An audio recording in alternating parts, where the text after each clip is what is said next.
Gold, trusted gold buyers. మీరు తాకట్టు పెట్టిన బంగారాన్ని విడిపించి ఈ రోజు ఉన్న మార్కెట్ ధరకు కొనబడను.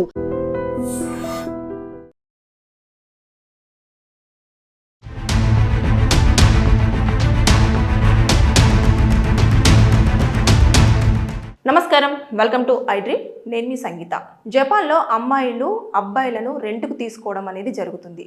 ఎందుకంటే వారితో కూర్చొని ఏడవడానికి, వారి బాధలో వారి కన్నీళ్లు షేర్ చేసుకోవడానికి. ఇందులో వాళ్ళ క్యాప్షన్ వచ్చేసి లిజనింగ్ హియర్ సైలెంట్ సపోర్ట్.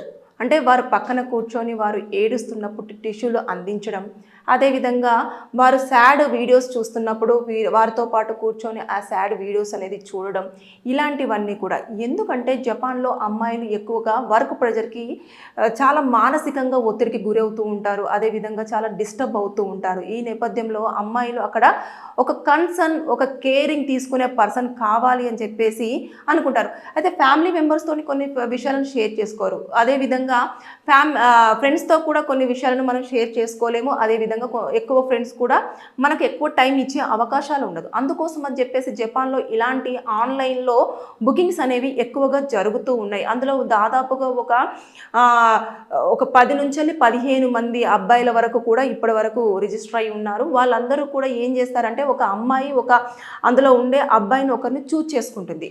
చేసుకున్న తర్వాత ఆ అబ్బాయికి బుక్ చేసుకుంటారు. గంటకి 8,000 రూపాయల చొప్పున ఇండియన్ కరెన్సీలో. అంటే అట్లా ఒక గంటకి అతను కూర్చుంటే 8,000, అదేవిధంగా ఇంకొక గంటకు కూర్చుంటే 8,000, అలా డబ్బులు ఇచ్చి మరి వారి బాధను షేర్ చేసుకుంటున్నారు జపాన్ అమ్మాయిలు. అంటే ఇది మన దగ్గర కొంచెము ఇలాంటివన్నీ కూడా వ్యతిరేకమై ఉండొచ్చు, కాకపోతే అక్కడ మాత్రం లీగాలిటీ తోటే వాళ్ళు దాన్ని రన్ చేసుకోవడం అనేది జరుగుతుంది. ఇది రెంటెం మెన్, అదేవిధంగా నూకు సూకి అని చెప్పేసి వాళ్ళ సైట్లో కూడా వాళ్ళు చూసుకుంటూ ఉంటున్నారు. అంటే ఇలాంటివన్నీ ఎక్కువగా జపాన్లో ఎందుకు అంటే ప్రెజర్ ఎక్కువ, వర్క్ ప్రెజర్ ఎక్కువ, మహిళలు ఏదైనా ప్రాబ్లమ్ని షేర్ చేసుకోవడం కోసం. అంటే ఇక్కడ వాళ్ళు ఈ అబ్బాయిలు ఎక్కడ దాన్ని డిస్కషన్ చేయరు. తర్వాత నెక్స్ట్ ఎందుకంటే అన్నోన్ పర్సన్, ఎవరికి సంబంధం లేని పర్సన్, డబ్బులు ఇస్తున్నారు, వాళ్ళ పని వాళ్ళు చేస్తున్నారు, వెళ్తున్నారు. ఇక్కడ మాటలు ఉండవు, ఏముండవు. ఇంకొకటి ప్రధానంగా నోట్ చేసుకోవాల్సింది ఏంటంటే, ఇక్కడ ఓన్లీ ఎమోషనల్ మన కేరింగ్ అది మాత్రమే, కన్సర్న్ మాత్రమే ఉంటుంది తప్పించి ఇక్కడ ఫిజికల్గా ఏ అటాచ్మెంట్ అనేది ఉండదు. ఫిజికల్ రిలేషన్షిప్ అసలు ఇక్కడ ఎట్టి పరిస్థితుల్లో కూడా ఆ కాలంలో కూడా కంపల్సరీగా ఉండడం జరుగుతుంది, అది ఉండదు. కాబట్టి వాళ్ళు కూర్చొని ఇప్పుడు ఇలా కూర్చున్న తర్వాత ఏడుపు వస్తున్నప్పుడు టిష్యూ అందించాలి, ఆ కన్నీటిని తూడ్చాలి.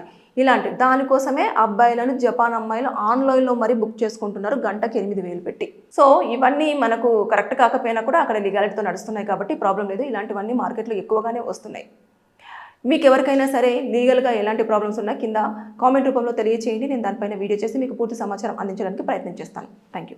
And don't forget to subscribe to iDream. And for more videos, please subscribe to iDream. Please subscribe to iDream. Please subscribe iDream. And please subscribe to iDream. For more videos, subscribe to iDream. please like, share and subscribe to the channel. Congratulations, iDream.